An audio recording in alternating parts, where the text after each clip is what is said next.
Hi students, this is Dr. Mahendra Verma, Senior Lecturer in Zoology, Sri Chaitanya Education Institutions, Vijayawada. ఇవాళ second year జువాలజీలో maximum score అంటే 60 out of 60 ఎలా తెచ్చుకోవాలి దీని గురించి మనము discuss చేద్దాం. ఇందులో రెండు ఇంపార్టెంట్ పాయింట్స్ ఉంటాయి. మొదటిది ప్రిపరేషన్. మనకు తక్కువ టైం ఉంది కాబట్టి తక్కువ టైంలో మొత్తం సిలబస్ అంతా కవర్ చేసుకోవాలి. సెకండ్, దాన్ని ఎగ్జామ్లో కరెక్ట్గా ప్రజెంట్ చేయడం. ఈ రెండు పద్ధతి ప్రకారం చేసుకుంటే 60 out of 60 ఈజీగా వస్తాయి. ఇక్కడ స్టూడెంట్స్ రెండు రకాలుగా ఉంటారు. 60 out of 60 ఖచ్చితంగా స్కోర్ చేయాలి అనుకునే వాళ్ళు ఒక కేటగిరీ. రెండవ కేటగిరీ అంటే ఏదైనా హెల్త్ ఇష్యూతోనో ఇంకొక ఏదైనా సమస్యలతోనో సరిగ్గా ప్రిపేర్ కాని వాళ్ళు, పాస్ అయితే చాలు అనుకునే వాళ్ళు కొంతమంది ఉంటారు. మనము ఫస్ట్ 60 out of 60 స్టూడెంట్స్కి ఎలాగా స్కోర్ చేయొచ్చు మాట్లాడుకుందాం. చివరిలో ఈ స్లో లెర్నర్స్కి ఈజీగా పాస్ కావడం ఎలాగా అనేదాన్ని కూడా మనం మాట్లాడుకుందాం. ఫస్ట్ ప్రిపరేషన్ గురించి చూద్దాం. ప్రిపరేషన్లో మనం వెయిటేజ్ ప్రకారం చూసుకుంటూ వెళ్ళాలి. మ్యాక్సిమం స్కోర్ ఎక్కడుంది అంటే ఇక్కడ చూడండి, 12 మార్క్స్ ఈ 2 టాపిక్స్ ఉన్నాయి. Human reproduction, reproductive health 12 marks ఉన్నాయి. అలాగే జెనెటిక్స్లో కూడా టోటల్ 12 మార్క్స్ ఉంటున్నాయి. కాబట్టి ప్రిపరేషన్ అప్పుడు ఈ రెండు టాపిక్స్ ఫస్ట్ కంప్లీట్ అయ్యేట్లు చూసుకోండి. అంటే 24 మార్క్స్ మనం ఈజీగా ఆన్సర్ చేయగలుగుతాం. అందులో 2 లాంగ్ ఆన్సర్స్ కూడా ఉన్నాయి కాబట్టి లాంగ్ ఆన్సర్స్ ఇక్కడే కవర్ అయిపోతాయి. అలాగని చేసుకోవచ్చు. ఈ 2 టాపిక్స్ రివైజ్ అయిన తర్వాత నెక్స్ట్ ప్రయారిటీ ఏంటంటే 10 మార్క్స్లో చూసుకోవాలి. ఈ రెండు human anatomy and physiology unit 1 అలాగే యూనిట్ 2 ఈ రెండింటి మీద కాన్సన్ట్రేట్ చేయండి. కాబట్టి మాకు మేజర్ సిలబస్ కంప్లీట్ అయినట్టు అవుతుంది. మిగతాది ఇక నెక్స్ట్ ప్రయారిటీ అంటే 8 మార్క్స్ ఉన్న టాపిక్స్ మీద కాన్సన్ట్రేట్ చేయండి. ఇలాగా వెయిటేజ్ ఎక్కువ ఉన్నటువంటి టాపిక్స్ మొదట మనము రివైజ్ చేసుకోవాలి క్లియర్గా.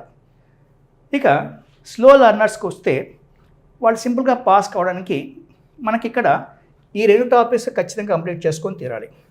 ఎస్పెషలీ హ్యూమన్ రీప్రొడక్షన్ చూడండి, 2 ఎస్ఏలు ఉంటాయి దాంట్లో, male and female reproductive systems. ఈ రెండింటిలో డెఫినెట్గా వస్తుంది. కాబట్టి ఈ 2 టాపిక్స్ త్వరగా ప్రతి ఒక్కరూ ప్రిపేర్ అవ్వాల్సిందే. అందులో male female reproductive system diagrams కూడా మనము సపరేట్గా మీరు ప్రాక్టీస్ చేసుకోండి. లేదంటే ఎగ్జామ్లో టైం ఎక్కువ తీసుకుంటుంది. మేల్ ఫీమేల్ రీప్రొడక్టివ్ సిస్టమ్ మీరు రఫ్గా డయాగ్రామ్స్ ప్రాక్టీస్ చేసుకుంటే చాలా ఈజీగా మనం ఎగ్జామ్లో పూర్తిగా చేయొచ్చు అనమాట. ఒకవేళ ప్రాబ్లమ్స్ మనకి ఈ డయాగ్రామ్ సరిగ్గా రాదనుకున్న వారు ఇక్కడ జెనెటిక్స్కి వెళ్ళొచ్చు. జెనెటిక్స్లో కూడా 8 మార్క్స్ క్వశ్చన్ ఒకటి ఉంది. జెనెటిక్స్లో డయాగ్రామ్స్ ఏమి ఉండదు, జస్ట్ ఫ్లో చార్ట్ లాగా ఉంటుందన్నమాట. అందులో ఈ సెక్స్ డిటర్మినేషన్ కానీ లేదంటే ఈ 4 మార్క్స్ హ్యూమన్ జీనోమ్ ప్రాజెక్ట్ ఇలాంటివన్నీ ఉన్నాయి కదా, దాంట్లో ఎక్కడగా డయాగ్రామ్స్ రావు. అలాగా ఇక్కడ 8 మార్క్స్ ఒకటి కవర్ అవుతుంది, ఒకటి 4 మార్క్స్ క్వశ్చన్ కవర్ అవుతుంది. అంటే మ్యాక్సిమం 12 మార్క్స్ కవర్ అవుతున్నాయి. కాబట్టి స్లో లెర్నర్స్ మొదట ఈ 2 చాప్టర్లు కన్నా కరెక్ట్గా కంప్లీట్ చేసుకోగలిగితే పాస్ గ్యారంటీ. ఇలా చేసుకోవాలి. అంటే మనం ఒక స్ట్రాటజీని ఫాలో కావాలి. Less effort good result. అనవసరంగా ఒక ప్లాన్ లేకుండా చదివితే మాత్రం టైం చాలదు. ఉన్నటువంటి టైంని కాస్త ప్లాన్ చేసుకొని ప్రిపేర్ అవుతే ఈజీగా మనకు ఇన్ టైంలో ఈ క్విక్ రివిజన్ అవుతుంది. ఇంకా టైం మిగిలితాయి, ఇంకోసారి కూడా మనం ఈ డయాగ్రామ్స్ ప్రాక్టీస్ చేయడానికి ఉపయోగకరంగా ఉంటుందన్నమాట. ఇక క్వశ్చన్ పేపర్ తీసుకుంటే ఈ ప్యాటర్న్ మనకు అందరికీ తెలుసు. There are 3 sections are there. Section A covering very short answer questions. No choice. That is, you have to attempt all 10 questions carrying 20 marks in total. మీరు అటెంప్ట్ చేసేటప్పుడు ఫస్ట్ ఇది attempt చేస్తే better. అందులో కూడా ఆ సిరీస్ కరెక్ట్గా follow కావాలి. అంటే హెబజార్డ్గా మాత్రం అటెంప్ట్ చేయకూడదు, 1 to 10 కరెక్ట్గా రాయాలి. ఇక్కడ ఈ వెరీ షార్ట్ ఆన్సర్స్ మనం ఆన్సర్ చేసేటప్పుడు ఒక క్వశ్చన్కి 2 మార్క్స్ ఉన్నప్పుడు better to answer in 2 words or 2 sentences. కొన్నిసార్లు ఆన్సర్ ఒక వర్డే ఉండొచ్చు, but better to extend its to next sentence. ఇలాగా మినిమం 2 పాయింట్స్ కానీ రాస్తే ఇక కట్ చేయడానికి ఏమీ ఛాన్స్ ఉండదు కాబట్టి 20/20 అక్కడే మనం స్కోర్ చేయొచ్చు. ఈ క్వశ్చన్స్ అన్నీ కూడా అకాడమిక్ టెక్స్ట్ బుక్ ప్రతి చాప్టర్ వెనక క్వశ్చన్స్ ఉన్నాయి, అందులోంచే వస్తాయి, బయట నుంచి ఏది రాదు. ఒకవేళ ఏదైనా వచ్చినా కూడా అది 4 మార్క్స్తోనో 8 మార్క్స్ క్వశ్చన్లోనూ కవర్ అయి ఉంటుంది. అంటే ఏది కూడా మీకు తెలియని క్వశ్చన్ ఎక్కడా ఉండదు, అన్నీ కూడా మనం ఆల్రెడీ చదివినటువంటి ఏరియాస్ నుంచే వస్తాయి. ఇక 4 మార్క్స్ చూద్దాం. That is the short answer. Out of 8 questions we have to attempt 6 questions carrying total 24 marks. అంటే ఇక్కడ కొద్దిగా ఛాయిస్ ఉందన్నమాట. ఇందులో ఒకటి ఖచ్చితంగా డయాగ్రామ్ బేస్డ్ క్వశ్చన్ అయితే ఉంటుంది, sure. For example spinal cord cross section కానీ, లేదంటే హ్యూమన్ బ్రెయిన్ కానీ, ఇలాగా డయాగ్రామ్ బేస్డ్ క్వశ్చన్ అయితే ఒకటి ఉంటుంది. అలా డయాగ్రామ్ బేస్డ్ క్వశ్చన్ వచ్చినప్పుడు కంప్లీట్ ఒక షీట్ దానికి సపరేట్గా వాడండి. డయాగ్రామ్ మధ్యలో క్లియర్గా చాలా అట్రాక్ట్గా ఇల్లస్ట్రేటివ్గా ఉండాలి. అలాగే డయాగ్రామ్ వేసిన తర్వాత సాధ్యమైనంత వరకు పాయింట్స్ అన్నీ కూడా దాని లేబులింగ్ అంతా ఒకవైపు వచ్చేట్టు చూసుకోండి. కింద కానీ పైన కానీ దాని టైటిల్ కూడా రాయాలి. For example internal structure of heart diagram ఇచ్చారనుకోండి, ఆ డయాగ్రామ్ రాసిన తర్వాత కిందనో లేదా పైన కానీ ఇది టైటిల్ మీరు మెన్షన్ చేయండి. ఇక డయాగ్రామ్ వేసిన పేజీలో ఇంకేమి రాయకండి, అది 4 మార్క్స్ కాబట్టి ఆ పేపర్ అలాట్ చేసి క్లియర్గా డయాగ్రామ్ పూర్తి చేయండి.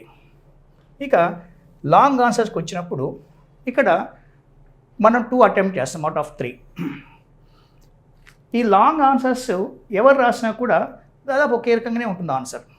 For example describe the male reproductive system in human beings ఇచ్చారనుకోండి, మొత్తం స్టేట్ అంతా ఆన్సర్ ఒకే రకంగానే ఉంటుంది.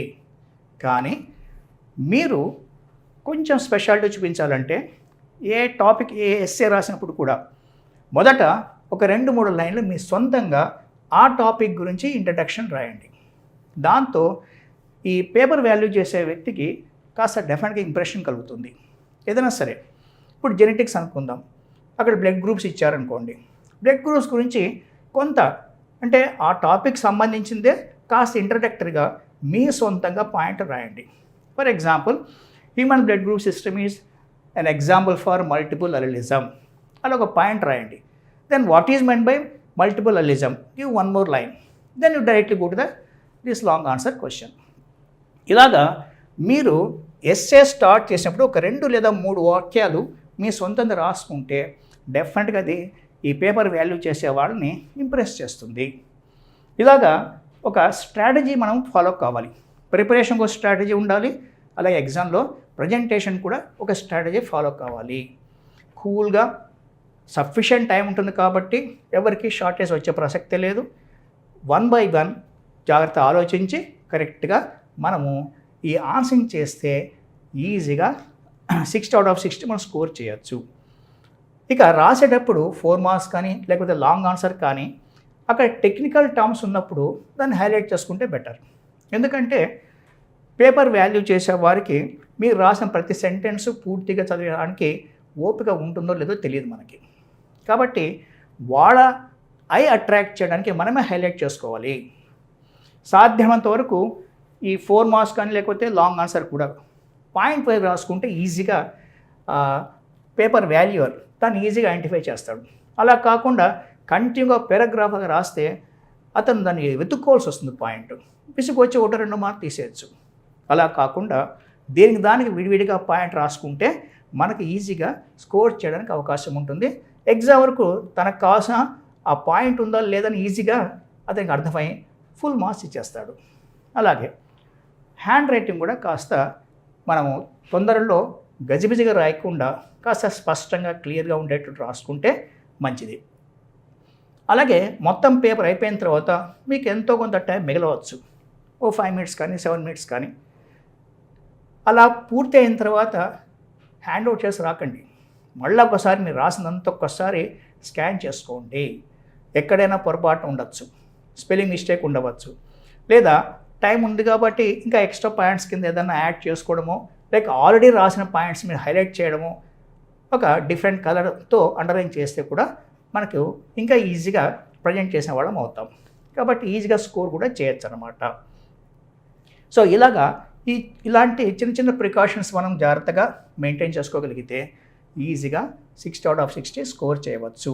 చాలామంది స్టూడెంట్స్ జువాలజీలో ఈ సెంటమ్ తెచ్చుకున్న వాళ్ళు చాలామంది ఉన్నారు. అదే పెద్ద కష్టమేం కాదు, చాలా ఈజీనే. కాకపోతే కాస్త జాగ్రత్తగా ఆ ప్రజెంటేషన్ దగ్గర మాత్రం కన్ఫ్యూజ్ అవ్వకుండా జాగ్రత్తగా పాయింట్స్ 1 by 1 రాసుకుంటూ వెళ్ళాలి. జెనెటిక్స్లో కూడా అంతే. చాలామంది అనాటమీ ప్రిఫర్ చేస్తారు, జెనెటిక్స్లో మార్కులు రావేమని. For example describe the crisscross inheritance ఇచ్చారనుకోండి, ఈజీ కలర్ బ్లైండ్నెస్ తీసుకోండి. మనకి ఏ విధంగా టెక్స్ట్ బుక్లో ఉందో లేకపోతే మీ మెటీరియల్స్లో ఉంటుందో దాని ప్రకారం ఫ్లో చార్ట్ వేసి క్లియర్గా ఎక్స్ప్లెయిన్ చేయండి. ప్రతి పాయింట్ రాయండి. లెంగ్త్ ఎక్సే కాకపోయినప్పటికీ మీరు కరెక్ట్గా ఉన్న పాయింట్స్ అని రాస్తే ఖచ్చితంగా 8 మార్క్స్ వస్తాయి. అలాగే జనరల్గా ఈ ఫిజియాలజీలో ఎక్కువ ప్రిఫర్ చేస్తారు. జెనెటిక్స్ అంటే కొంతమంది హెజిటేట్ చేస్తారు. మొత్తం స్టూడెంట్స్ మెజారిటీ ఫిజియాలజీ రాస్తూ ఉంటే జెనెటిక్స్ ఆన్సర్స్ కనిపించకపోతే పేపర్ వాల్యూకి కాస్త విసుగు వస్తుంది. చాలా మోనోటోనస్గా ఉంది ఈ స్టూడెంట్స్ యొక్క మెంటాలిటీ అనుకుంటారు. మనం ఎప్పుడైతే యూనిక్గా ఆలోచించి ప్రజెంటేషన్ కొత్తగా చేసి జెనెటిక్స్ మనకన్నా ఎగ్జామినర్ని ఇంప్రెస్ చేస్తే కాస్త చిన్న చిన్న తప్పులు ఉన్నా కూడా అతను దాన్ని పెద్ద పట్టించుకోడు, మనకి మ్యాక్సిమం కూడా స్కోర్ వస్తాయన్నమాట. అలాగా కాస్త టెక్నిక్ యూస్ చేసి మనం కరెక్ట్గా ప్రజెంట్ చేస్తే మంచి స్కోర్ వస్తుందన్నమాట. ఇప్పుడు డయాగ్రామ్స్ ఎలా చూద్దాం. ఎస్పెషలీ మనకు స్పైనల్ కార్డ్ సెక్షన్ ఉందనుకోండి, టెక్స్ట్ బుక్లో 3 డైమెన్షన్ డయాగ్రామ్ ఉంటుంది. అది కొంచెం కష్టం అన్నమాట. కానీ దాన్ని మనం 2 డైమెన్షన్ డయాగ్రామ్గా గీస్తే చాలా ఈజీగా అయిపోతుంది. అట్లాగే హార్ట్ ఇంటర్నల్ స్ట్రక్చర్ కూడా మనము ఒక పద్ధతి ప్రకారం గీసుకోవచ్చు. ఫర్ ఎగ్జాంపుల్ నేను ఇక్కడ కొన్ని శాంపుల్స్ చెప్తాను చూడండి. హ్యూమన్ హార్ట్ ఎలా గెలో చూపిస్తాను చూడండి. ఇందులో ఫస్ట్ ఏంటంటే అయోర్టా పార్ట్ గీయండి.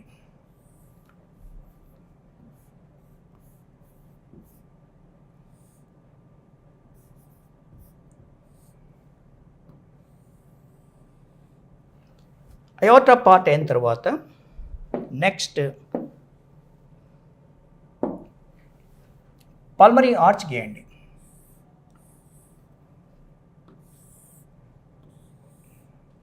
ఇలాగా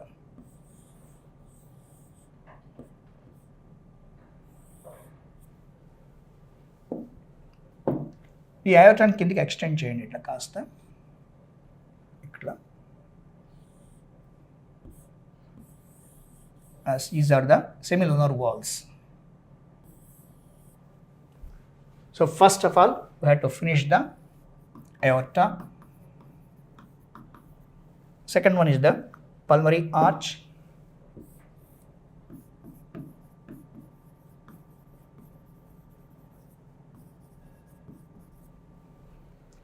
After drawing these 2 main aortic arches, now I have to draw the right atrium.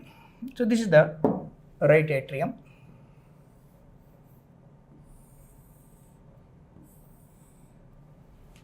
Next draw the left atrium like this. After drawing right and left atria, now I have to draw the interventricular septum like this.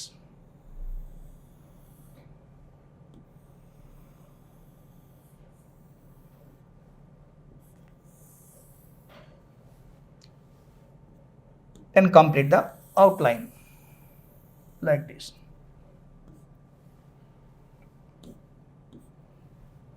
So these are the 2 ventricles. The next one is here draw the tricuspid bicuspid walls. This is the tricuspid wall with the 3 cusps. This is the bicuspid wall with only 2 cusps. Like this. Next, papillary muscles. There are 3 muscles, papillary muscles on right side and only 2 on the left ventricle, like this. And joining these, heart strings are there, cauda tendinae, like this. So internal structure of heart is completed. Now label this one This is the two openings of pulmonary veins,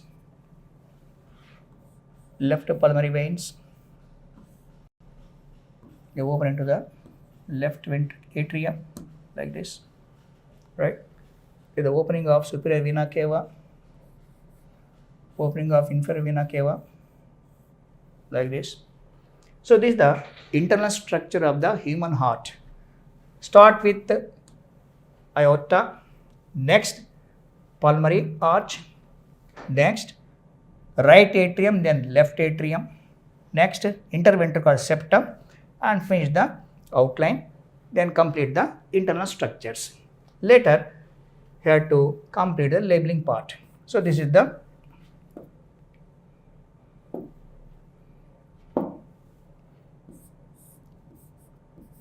left atrium.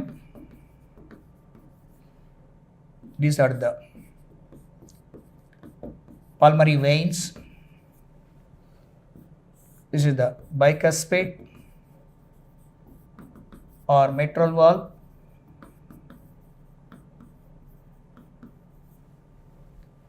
These are the chorda tendineae.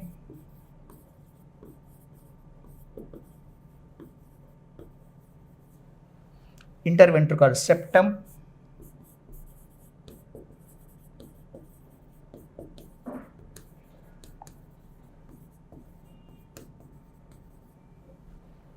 These are the papillary muscles.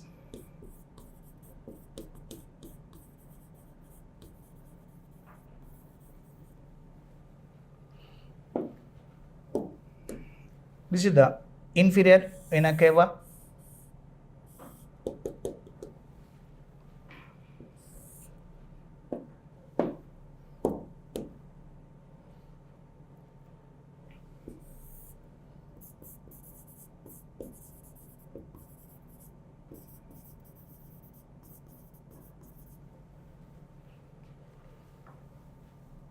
And these two are the semilunar valves.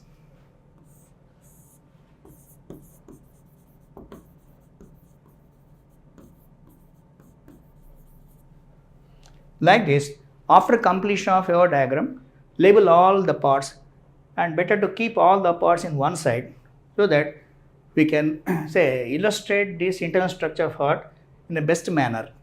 ఇలాగా internal structure మనము 4 marks క్లియర్గా రాసుకోవచ్చు. పైన human heart అని రాయండి.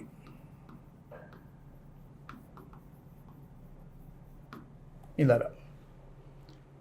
So 4 marks diagram ఇలా చక్కగా గీసుకుంటే మనకి 4 out of 4 కూడా వస్తాయన్నమాట. అట్లాగే ఈ స్పైనల్ కార్డ్ క్రాస్ సెక్షన్ ఒకటి ఉంది. చాలామంది ఆ 3 డైమెన్షనల్ డయాగ్రామ్లో కన్ఫ్యూజ్ అవుతూ ఉంటారు. 3 డైమెన్షన్ వద్దు, మామూలుగానే గీసుకోవచ్చు, దాంట్లో చక్కగానే వస్తుంది. Like this.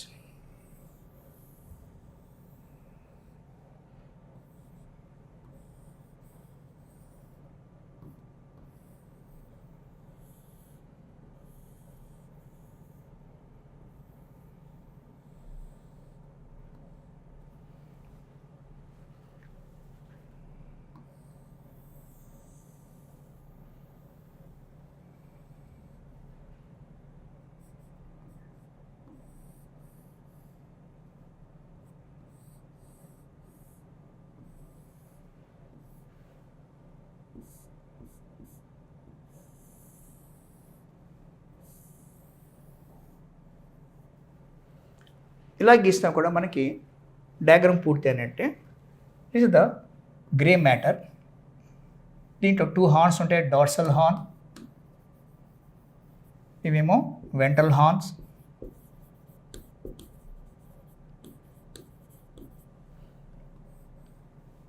అలాగే ఇక్కడ dorsal sulcus,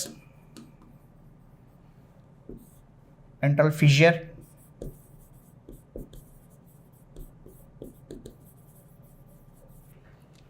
is the dorsal root,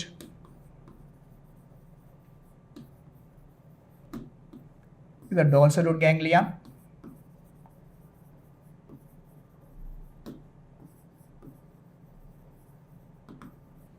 This is the ventral root together forming the spinal nerve. And is the white matter, that is the dorsal ventral funiculi as well the lateral funiculi.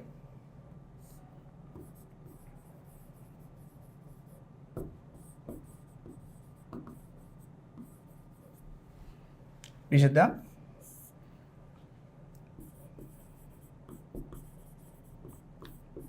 ventral funiculus. This is the dorsal funiculus.